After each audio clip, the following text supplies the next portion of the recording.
Tilpara barrage সিউড়ির জল ইতিহাসের এক অন্যতম কাহিনী।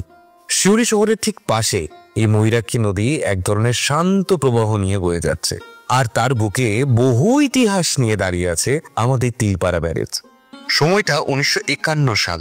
দেশ তখন সদ্য স্বাধীন হয়েছে, আর কৃষি তখন জীবনের মূল ভরসা।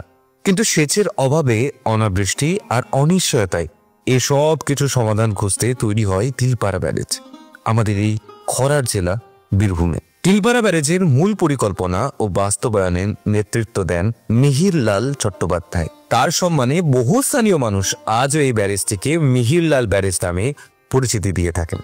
আজ এই ব্যারেজ জল দেয় বীরভূম, মুর্শিদাবাদ আর ঝাড়খণ্ডের হাজারো হাজারো কৃষি জমিতে। শুধু কৃষি নয়, বক্রেশ্বরের পাওয়ার প্ল্যান্টেরও জলের উৎস এটাই, এবং গোটা সিউড়ির খাবার জলের উৎস হিসেবেও ব্যবহার হচ্ছে এই তিলপাড়া। আপনাদের জন্য জানাই, ভারতের অন্যতম চিকেন স্নেক কানেক্টিং এর অন্যতম জরুরি ব্যারেজ হলো এই তিলপাড়া ব্যারেজ।